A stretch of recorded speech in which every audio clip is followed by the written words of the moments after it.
Vamos a estar en el libro de Isaías esta mañana. Libro de Isaías.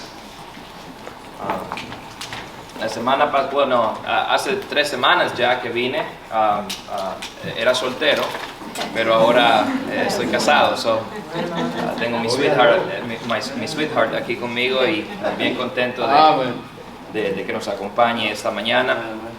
Ella no habla nada español, así que puedo decir chistes acerca de ella sin que se note. Right, baby? Isaías capítulo... Thank you, bro. Gracias. Isaías capítulo 1, vamos a empezar ahí. Y la semana pasada, sigo con la semana pasada. Estaba predicando la semana pasada ahí en nuestra iglesia, en el libro de Isaías, también un mensaje diferente. La vez pasada que estuve aquí, que fue el Día de las Madres, ¿cierto? Mencioné que he tenido la oportunidad, gracias a Dios, de servir como intérprete en diferentes tipos de situaciones. Les comenté de que en algunas veces esas citas son citas legales o citas médicas o cualquier tipo de cita, una terapia o lo que sea, tratando de ayudar a hispanos que no hablan inglés, ¿cierto? Comunicarse con personas que hablan inglés para que ellos puedan romper esa barrera de lenguaje y básicamente obtener el mensaje que ellos necesitan escuchar de la persona que habla inglés. En una de esas ocasiones estuve aquí en Goldsboro hace como 1 o 2 meses y una de las personas para las cuales yo estaba interpretando me dijo, ¿por qué no haces una llamada para mí? Y para hacerles el cuento corto, cuando estaba en el teléfono me di cuenta que la persona en el otro lado del teléfono era una persona muy importante, me imagino, porque la llamada fue de esta manera. Me dijo ella, ¿tú quién eres? Yo le digo, Patrick Cordulis. Me dice ella, sí, pero ¿quién eres? O sea, ¿eres el abogado? ¿Eres el encargado del caso? ¿Eres el doctor? ¿Quién eres? O le digo, yo solamente soy el intérprete. Me dice, oh, ok, está bien. La próxima vez, me dice, asegúrate de que solamente interpretes lo que se está hablando entre las personas que están reunidas en la cita. Tú no tienes por qué estar llamándome a mí, tú no tienes por qué estar llamando a nadie, a ti te pagan por interpretar. Entonces me caí a la razón y dije yo, señora, discúlpeme por tomarme el atrevimiento, estaba tratando de hacerle un favor aquí a la señora que, ¿cierto? Y ella me dice, sí, yo entiendo, no te preocupes. Me di cuenta, hermano, que en realidad yo no era ni el mediador de la señora, ¿cierto? Ni el abogado de ella, y mucho menos era la persona que le estaba dando el mensaje a ella. Yo solamente estaba ahí para interpretar. Y de la misma manera, cuando abrimos la palabra de Dios, nosotros solo estamos aquí para decir, así dice el Señor, y nuestra opinión queda de lado, y lo que nosotros creamos como preferencias queda de lado. Entonces quiero decirles esta mañana que no vengo como mediador entre Dios y ustedes, ni vengo como un abogado defensor de ustedes para con Dios, solamente vengo como un mensajero a dar un mensaje. Si tuviera que resumir el mensaje, o si tuviera que darle un título al mensaje esta mañana, sería exhortación a una nación pecadora, hecha por un hombre pecador, en nombre del Dios Santísimo. Y si pudiera resumir el contenido del mensaje bajo este título, lo haría de la siguiente manera. Como en los tiempos de Isaías, no solo Israel, pero todas las naciones de la tierra necesitan ser confrontadas en su pecado y llamadas al arrepentimiento, pero antes de que los cristianos podamos confrontar a las naciones en su pecado, nosotros deseamos ser verdaderamente confrontados en el nuestro por el Dios Santísimo que creó el universo. Voy a compartir con ustedes 4 cosas. Lo primero es el contexto del ministerio de Isaías, y desde el contexto del ministerio de Isaías voy a tratar de dibujar un paralelo entre el tiempo de Isaías y nuestro tiempo. Lo segundo es que voy a compartir es la evaluación que Dios hace de Israel e invitarnos a todos a evaluar nuestras naciones. Lo tercero es que voy a compartir con ustedes la revelación que Isaías tiene de Dios y la evaluación que Isaías hace de sí mismo cuando él tiene la revelación de Dios. Al final de eso vamos a hacer una conclusión y después de eso nos vamos a ir a comer chino. ¿Amén?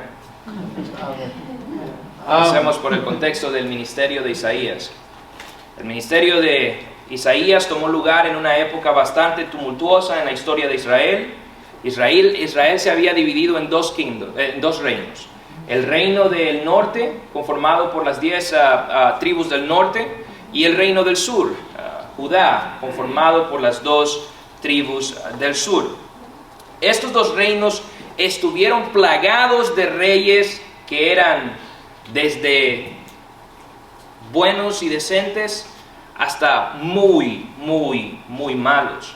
Y la mayoría de estos reyes, en lugar de dirigir a la nación de Israel y a los reinos de Judá y de Israel a tener una relación con Dios, en lugar de hacer eso, ellos hicieron que la nación de Israel y la gente de Dios le diera la espalda a Dios por la manera en la que gobernaron. El ministerio de Isaías no fue corto. De hecho, él ministró por aproximadamente medio siglo.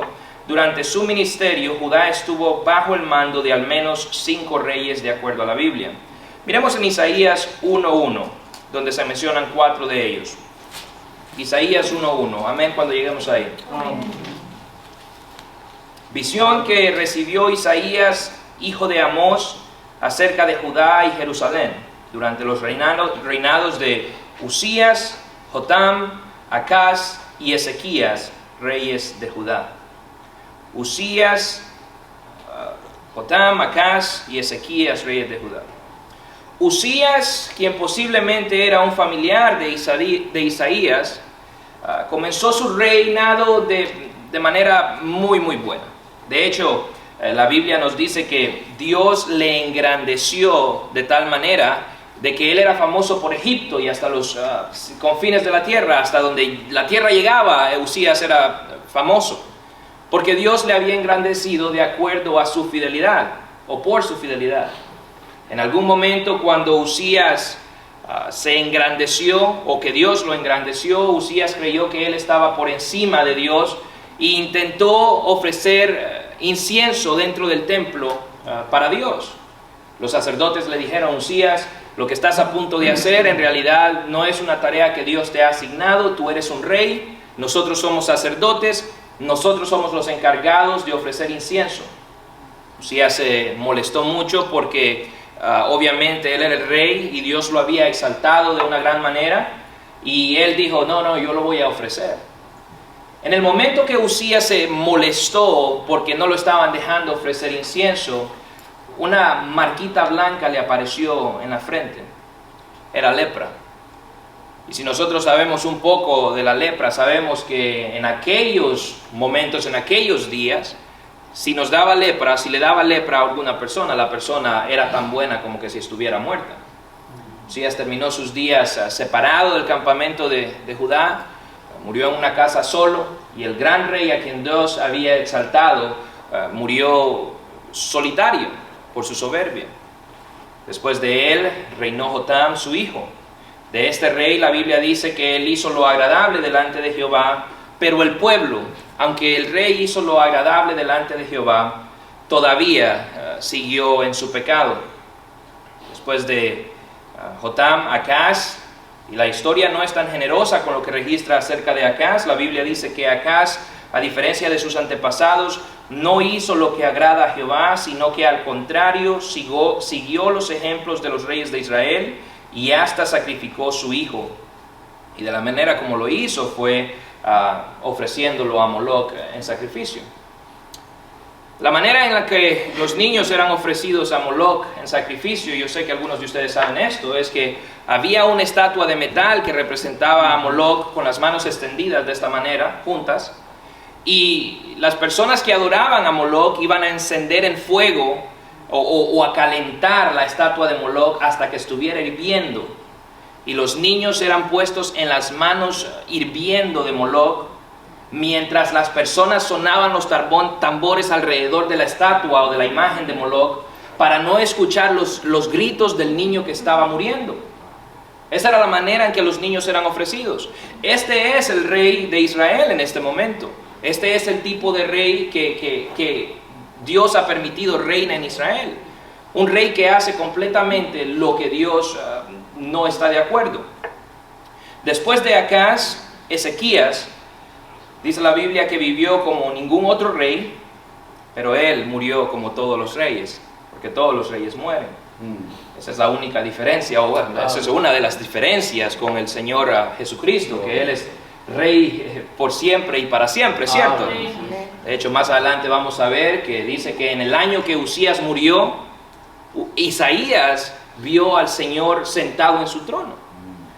Entonces, de Ezequías la Biblia nos dice en Segunda de Reyes capítulo 18 versos 5 y 6 que Ezequías puso su confianza en el Señor, el Dios de Israel, y no hubo otro como él entre todos los reyes de Judá, ni antes ni después, y él se mantuvo fiel al Señor y no se apartó de él, sino que cumplió los mandamientos que el Señor le había dado a Moisés. Ezequías destruyó los altares de adoración pagana y fortificó Jerusalén, entre otras cosas. Fue un ejemplo para que la gente de Israel se volviera a Dios, y después de su muerte su hijo Manasés subió al trono, y literalmente Manasés es conocido como el anti-David del Antiguo Testamento. ¿Sabes? Nosotros tenemos en el Nuevo Testamento la figura del anticristo, ¿cierto? Manasés, que reinó después de Ezequías, es conocido en la tradición como el anti-David, porque su reinado fue tan en oposición al reinado del rey David, que en cierta manera él era una figura del anticristo. Entonces, ¿cuál es el paralelo con el mundo actual? Porque ese es el contexto en el que Isaías está ministrando. Bueno, el paralelo es este. Si hiciéramos una evaluación de todos los líderes de la tierra el día de hoy, nos daríamos cuenta de que muy pocos son los líderes que están gobernando sus naciones para la gloria de Dios. De hecho, si les dijera a ustedes en este momento, mencionen 10 gobernantes en nuestra región que en este momento estén reinando para la gloria de Dios, nos sobrarían dedos. Yo pienso en mi tiempo, por ejemplo, como en mis 30 años que llevo como hondureño, ¿verdad? Desde que tengo uso de razón. Yo nunca he visto un presidente en mi país que de verdad lidere con la Biblia como su guía del gobernante. Sí he visto gobernantes prometer, vamos a hacer todo lo que Dios dice y vamos a servir como Dios manda, pero también he visto esos mismos gobernantes que cuando ya están en el poder se dan vuelta y en lugar de servir a Dios se sirven a sí mismos. Muchos de ellos, de hecho, están siendo juzgados hoy mismo en una juez federal en Nueva York. Ustedes pueden buscarlo, y si son hondureños saben a quién me refiero. ¿A quiénes? ¿A quiénes? Amén. Entonces, en el contexto histórico de Israel, muy pocos fueron los reyes que reinaron para dar gloria a Dios, y hoy en día muy pocos son los líderes mundiales que lo hacen. Quizás viene a mi mente el presidente de El Salvador, Nayib Bukele, que posiblemente él sea cristiano. De hecho, de acuerdo con lacorriente.com, que es una plataforma creada para difundir contenido y noticias cristianas, él ha declarado públicamente que él ha recibido a Cristo como su Salvador. Y si ese es el caso, es el único ejemplo que viene a mi mente de alguien que esté rigiendo con la Biblia como su guía. Y oremos que ese sea el caso. No solo oremos que ese sea el caso, oremos que todas las naciones sigan este ejemplo. Entonces, la evaluación que Dios hace de Israel es lo segundo que quiero que evaluemos. Seamos sinceros. Si los reyes que están llamados a ser quienes dirigen a las naciones son corruptos, ¿qué esperamos de la gente que ellos lideran? Por ejemplo, si en nuestro cuerpo, nuestra cabeza no está funcionando de la manera correcta, todo el cuerpo se va a ver afectado, ¿cierto? Así es. Si en nuestras casas el hombre que está llamado a ser el cabeza del hogar no está funcionando como un hombre debería funcionar, como un hombre de Dios, toda la casa se va a ver afectada. Entonces, si una nación está siendo liderada por un líder que no está actuando como Dios lo debería, como Dios lo manda, nosotros sabemos que la nación en general no va a funcionar como debería. Miremos en Isaías 1, versos 2 y 3, para que miremos la condición y la evaluación que Dios hace en realidad de Israel. Amén. Oíd cielos y escuchad tu tierra, porque habla Jehová. Crié hijos y los engrandecí, y ellos se rebelaron contra mí. El buey conoce a su dueño, y el asno el pesebre de su señor. Israel no entiende, mi pueblo no tiene conocimiento. Lo primero que Dios nota aquí es que, lo primero que notamos aquí es que Dios llama a los cielos y a la tierra como testigos. Oíd cielos y escuchad tu tierra. Israel es peor que bestias y que animales, porque las bestias y los animales conocen el pesebre y conocen a su dueño, pero Israel no sabe o no conoce o le ha dado la espalda al Dios que los liberó de Egipto. Hermanos, esa es la condición, por cierto, del hombre que no ha nacido de nuevo. Cuando nosotros pensamos en nuestra vida pasada, ¿verdad? ¿Quiénes fueron salvos aquí cuando ya eran un poquito mayores en la vida? Ok, pocos. ¿Los demás fueron cristianos de que nacieron? Ok, discúlpenme, arcángeles. Cuando pensamos en nuestra vida pasada, hermanos, nos damos cuenta de que muchas veces nosotros en nuestro pecado nos comportamos peor que animales, ¿verdad? Más adelante Isaías va a decir, soy un hombre de labios impíos, y en realidad yo nunca he escuchado a un perro hablar mal de otro perro, ¿cierto? Pero hermanos, he escuchado y yo mismo caído en el pecado de hablar en contra de un hermano mío. Como el hermano decía hoy, incluso siendo cristiano hiciste todas estas cosas, Dios nos va a decir. Entonces esta es la condición del hombre que no ha nacido de nuevo, el hombre que no tiene a Dios como a Jesús como su Salvador, peores que bestias. No lo digo yo, hermano. Si usted no está convertido, no me espere afuera, ¿ok? Porque voy a correr por el otro lado, lo dice la Biblia. Mira lo que Dios dice en Isaías 1, 6 en adelante. Perdón, 1, 4 al 6. Oh gente pecadora, pueblo cargado de maldad, generación de malignos, hijos depravados, dejaron a Jehová, provocaron a ira al Santo de Israel, se volvieron atrás. ¿Por qué queréis ser castigados aún? Todavía os rebelaréis. Toda cabeza está enferma y todo corazón doliente. Desde la planta del pie hasta la cabeza no hay en él cosa sana, sino herida, hinchazón, podrida, llaga. No están curadas, ni vendadas, ni suavizadas con aceite.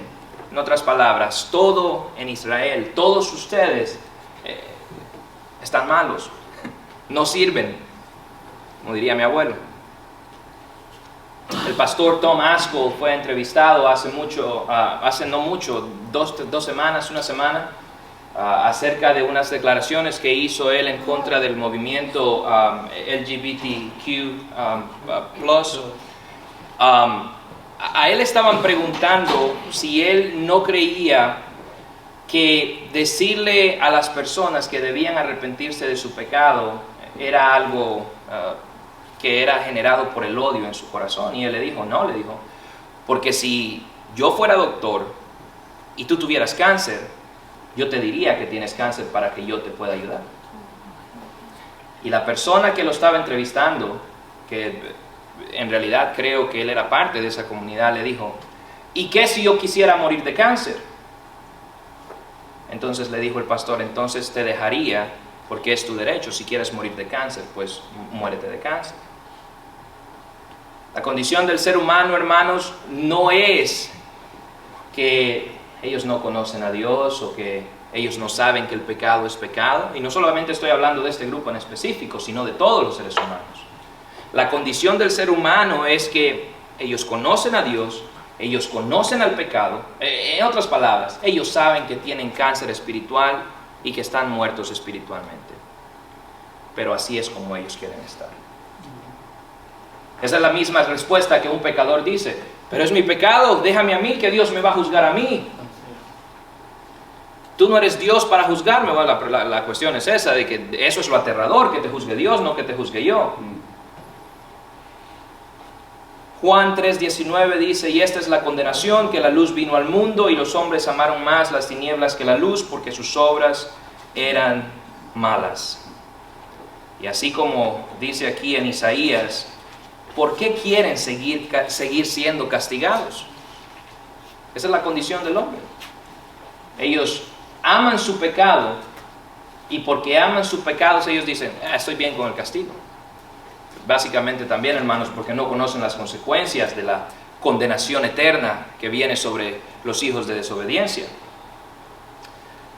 Miremos ahí en el versículo 16 y 20. 16 y 20. Vamos al 10 y al 11. Porque esto es lo que le dice Dios a Israel. Príncipes de Sodoma, oíd la palabra de Jehová. Escuchad la ley de nuestro Dios, pueblo de Gomorra. ¿Para qué me sirve, dice Jehová, la multitud de vuestros sacrificios? Hastiado estoy de holocaustos, los carneros y de cebos de animales gordos. No quiero sangre de bueyes, ni de ovejas, ni de machos cabríos. En otras palabras, entre tanto ustedes se estén comportando como las naciones de Sodoma y de Gomorra, a mí no me interesa su religión. Límpiense, arrepiéntanse y vengan entonces y estemos a cuentas. Verso 16. Lavaos y limpiaos, quitad la iniquidad de vuestras obras de delante de mis ojos, dejad de hacer lo malo, aprended a hacer el bien, buscad el juicio y restituir el agravio, hacer justicia al huérfano, amparad a la viuda. Venid luego, dice Jehová, y estemos a cuentas. Si vuestros pecados fueren como la grana, como la nieve serán emblanquecidos. Si fueren rojos como el carmesí, vendrían a ser como blanca lana. Y si quisieres y oyeres, comeréis el bien de la tierra. Si no quisieres y fueres rebeldes, seréis consumidos a espada, porque la boca de Jehová lo ha dicho. Amén. Israel, esta es tu condición. Eres una nación pecadora. Tu religión es una religión de hipócritas, y yo no quiero tus sacrificios. Eres como Sodoma y como Gomorra, y a menos de que quites tus pecados de mi vista, yo no quiero tener nada contigo, y juicio viene sobre ti. Pero si te arrepientes, yo voy a limpiar tus pecados, y si ellos fueren rojos, yo voy a limpiarte blanco como la lana.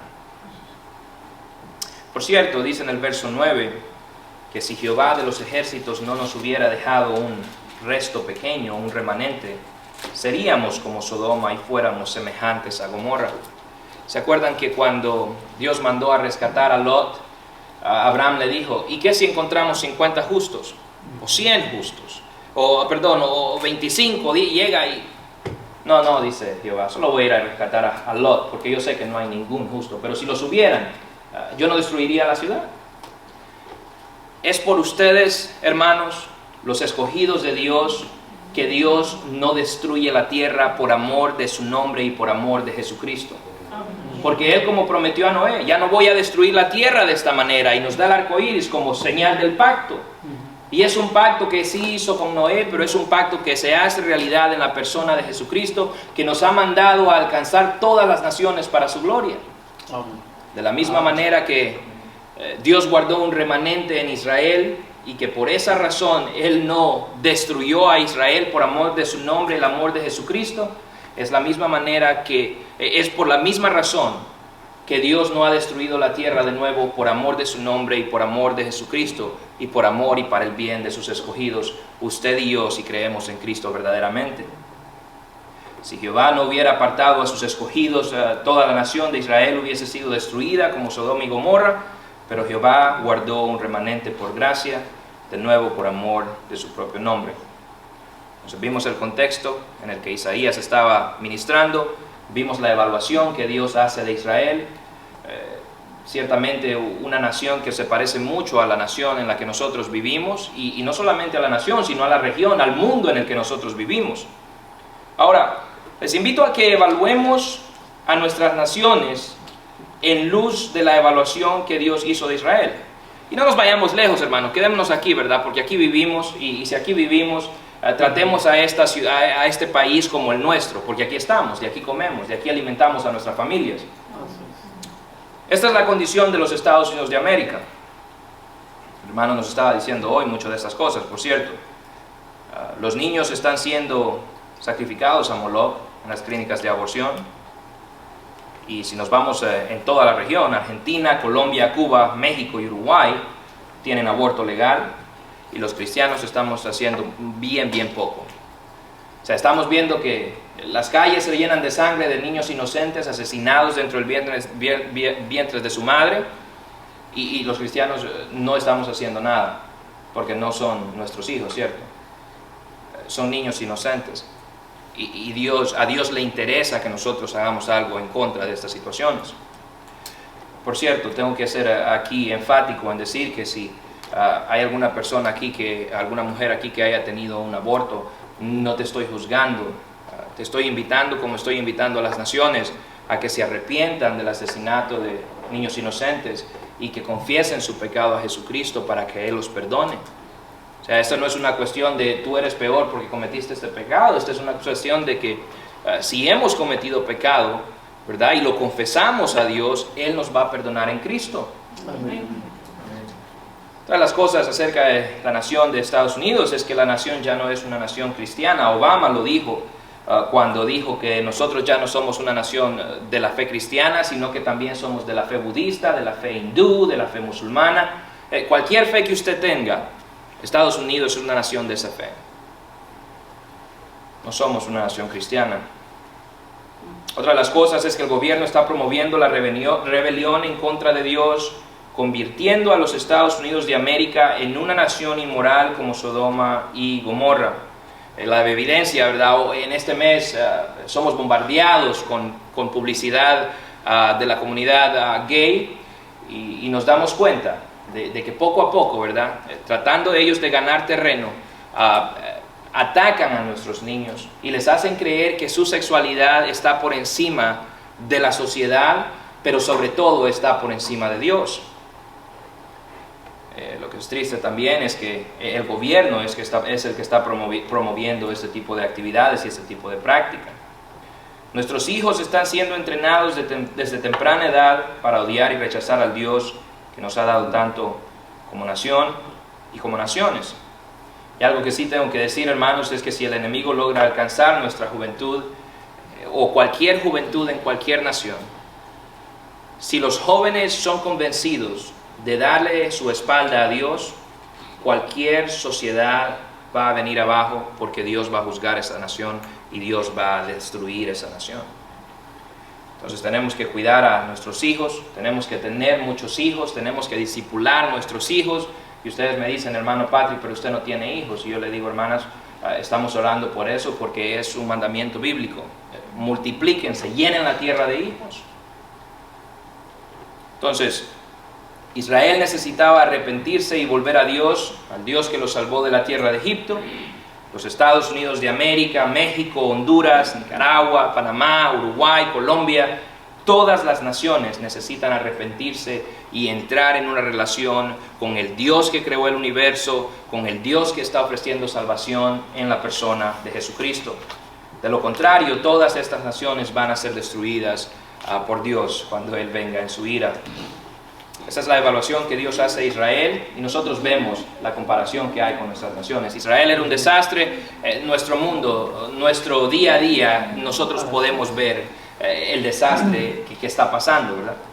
La culpa es de la iglesia, hermanos, también. Ahora, nosotros podemos ir a la calle y empezar a apuntar a todo el mundo con el dedo y decirles que son todos pecadores, que van a ir para el infierno sin tener ningún sentido de amabilidad o sin identificarnos con los pecadores, sin decir como Pablo, de todos los pecadores yo soy el primero. O podemos ver la revelación que Dios dio a Isaías de su persona, y podemos junto a Isaías evaluarnos a nosotros mismos y darnos cuenta que nosotros no somos diferentes que Isaías. Vamos a Isaías capítulo 6, uno de los pasajes más famosos del libro de Isaías. Y veamos la revelación que Isaías tiene de Dios y la evaluación que Isaías hace de sí mismo después de tener esa revelación de Dios. Versículo 1, amén, cuando estemos ahí. Amén. En el año que murió el rey Usías, yo vi al Señor sentado sobre su trono, alto y sublime, y sus faldas llenaban el templo. Por encima de él había serafines, cada uno tenía 6 alas, con 2 cubrían sus rostros, con 2 cubrían sus pies, y con 2 volaban. Y el uno al otro daba voces diciendo, Santo, Santo, Santo, Jehová de los ejércitos, Toda la tierra está llena de su gloria, y los quiciales de las puertas se estremecieron con la voz del que clamaba, y la casa se llenó de humo. Entonces dije: ay de mí, que soy muerto, porque siendo hombre inmundo de labios, y habitando en medio de pueblo que tienen labios inmundos, han visto mis ojos al Rey Jehová de los ejércitos. Tres cosas que miramos sobre la revelación, sobre Dios en la revelación que da Isaías. Miramos muchas más, pero por cuestión de tiempo, tres cosas. Número uno, Dios es eterno. Isaías, uno de los buenos reyes de Israel, Usías, uno de los buenos reyes de Israel, murió, pero Dios era en realidad el rey de Israel. Durante Isaías ministró, hubo al menos 5 reyes, pero en realidad había solo un rey que estaba en control de todas las cosas. Amén. Dios estaba en el trono cuando Usías murió, y después de que Usías murió, Él está en el trono incluso hoy. Dios es Dios eterno, es la primera cosa que miramos. Vámonos a pensar, la reina Isabel hace muy poco murió, ¿cierto? Hace unos meses. El mes pasado, en mayo, el rey Carlos III fue coronado rey. Y después del rey Carlos III, algún otro rey vendrá, y después otro rey vendrá, y otro rey vendrá. Y todas las dinastías de la tierra van a pasar, pero Jesucristo sigue sentado en su trono. Y Dios y el Cordero están sentados en el trono donde han estado desde antes de la fundación del universo. Dios es Rey eterno. Lo segundo, Dios es Rey soberano sobre toda la creación. Dios tiene un orden de creación, ¿cierto? Y miramos que si lo ponemos de menor a mayor, Dios creó humanos, ángeles, arcángeles, querubines y serafines. Y los serafines son los seres que están más cercanos a la presencia de Dios.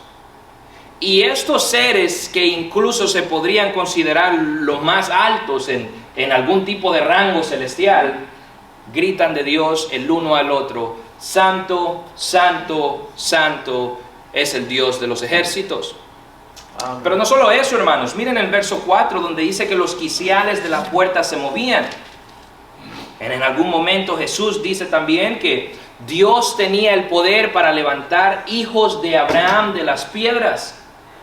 Entonces, lo que estoy tratando de decir aquí, hermanos, es que no importa si es un objeto inanimado, como los quiciales o los marcos de las puertas del templo, o un querubín, que es el ser más cercano a Dios que la Biblia menciona. Dios es soberano sobre toda su creación. El teólogo R.C. Sproul decía que si hay una sola molécula en este universo suelta, totalmente libre de la soberanía de Dios, entonces nosotros no tenemos garantía de que una sola promesa de Dios se cumpla. Pero qué bueno es saber, hermanos, que Dios es soberano sobre toda su creación. No importa si es un serafín, un querubín o un granito de polvo en el universo, todo tiembla ante la presencia de Dios. Lo tercero que vemos es que Dios es santo, santo, santo. Ser santo significa estar separado del resto. Por ejemplo, en el templo había utensilios que eran utilizados para rituales ceremoniales y no para uso común. Estos utensilios eran santificados, apartados, distintos del resto.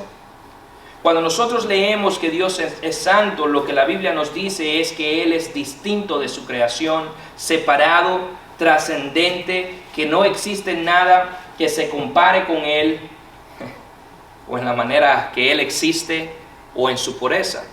Él es santo, Él es apartado de nosotros.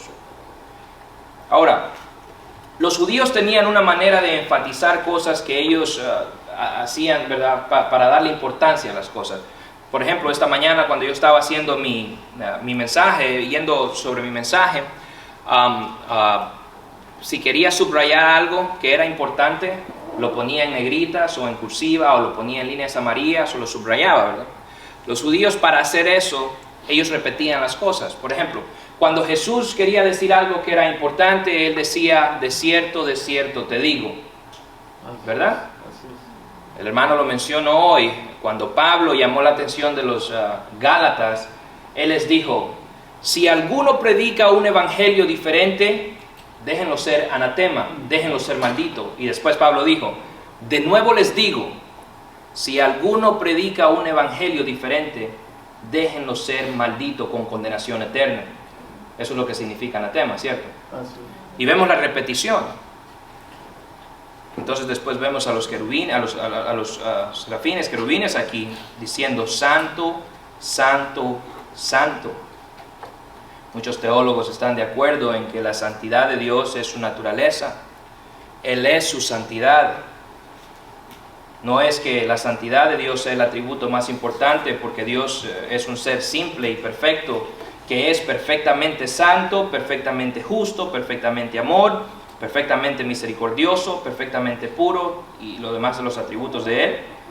Pero su santidad es lo que debería hacernos temblar, porque nosotros no somos como Él es. Dios es santo, santo, santo, y nosotros, hermanos, somos pecadores, pecadores, pecadores. Esa es la reacción de Isaías en el versículo 5. Ay de mí, que soy muerto, porque siendo hombre inmundo de labios y habitando en medio de pueblo que tiene labios inmundos, han visto mis ojos al Rey Jehová de los ejércitos. Entonces la revelación que Isaías tiene de Dios es que Dios es la esencia de la santidad, y la evaluación que Isaías hace de sí mismo es que Él es un hombre pecador que tiene que morir por simplemente haber visto a Dios en el máximo esplendor de su santidad. Entonces concluimos con esto. Israel fue gobernada por muchos reyes indignos, y el liderazgo de esos reyes y su pecado como nación causó que ellos fueran exiliados durante mucho tiempo. El profeta de Dios se levantó y exhortó a toda la nación a que se arrepintieran de su pecado. En el capítulo 5 Isaías declara condenación contra todos los que hacen maldad, y lo hizo con justa razón, porque eso es lo que nosotros debemos que hacer como cristianos. Nosotros tenemos que ir a nuestra comunidad, a nuestra sociedad, y llamar a todo el mundo al arrepentimiento. Pero nosotros no podemos hacerlo sin antes darnos cuenta que el primero de los pecadores somos nosotros, y reconocer como Isaías, ay de mí primero, antes que de la nación de Israel. La nación se está yendo para el infierno en una canasta, ¿cierto? Pero ay de mí. Lo que Isaías nos está diciendo es que el cambio empieza, o que la transformación de una nación empieza en casa. Ahora, Manasés es el rey del quien no hablé, y es el último rey que Isaías tuvo la oportunidad de conocer en Israel. Manasés, dice la Biblia, que él volvió a edificar todos los altares de adoración paganas, que él se instruyó con brujos y adivinos, puso ídolos en el templo de Jehová, quemó a su hijo en el fuego, sacrificaba a Moloc también, levantó altares a Baal, adoró a los ejércitos de los cielos, las estrellas, como los astrólogos como Walter Mercado, o los que les gusta el enneagrama.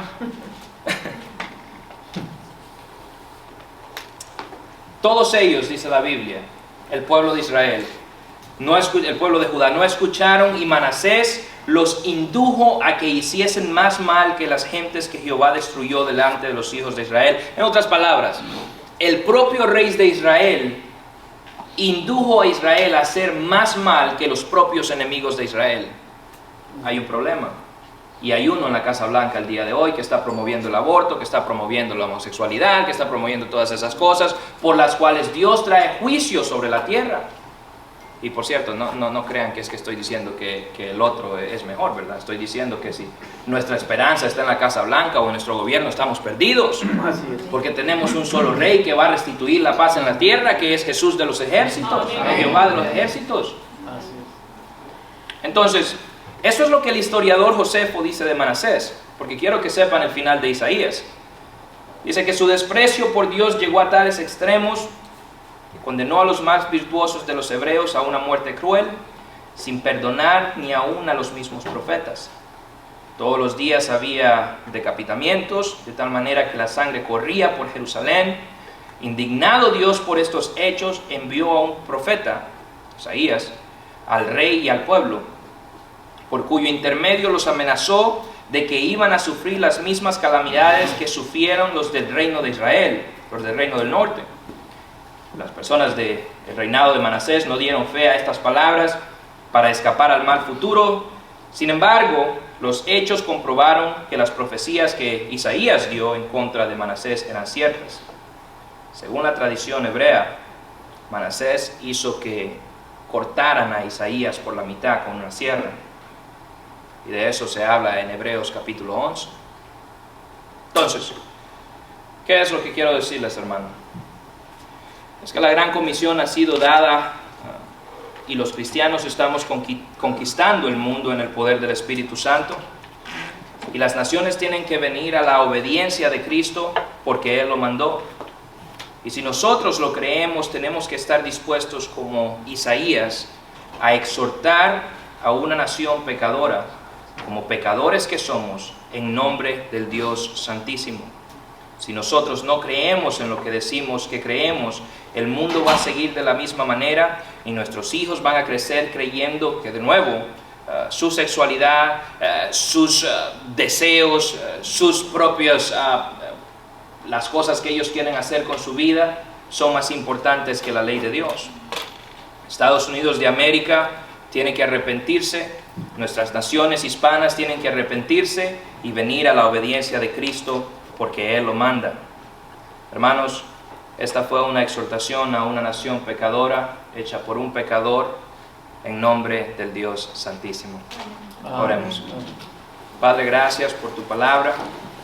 Te pido, Señor, que nos ayudes a ver la necesidad que existe en nuestras naciones de seguir llenando o ejecutando la gran comisión. Padre, nuestros hijos van a ser discipulados por nosotros. Señor, ayúdanos a ser padres que se preocupen por nuestros hijos, por el mañana, y no solo en las cosas terrenales, Padre, sino en las cosas espirituales, en lo que cuentan. Te pido, Dios Todopoderoso, que estés con nosotros y que nos ayudes a ver que aunque parezca que estamos perdiendo aquí abajo, Señor, tú nos has dado un mandamiento que es el de discipular a las naciones, y que en este mandamiento de discipular a las naciones nosotros tenemos que ir allá afuera reconociendo que somos pecadores para conquistar al mundo con tu evangelio. En Cristo oramos. Amén.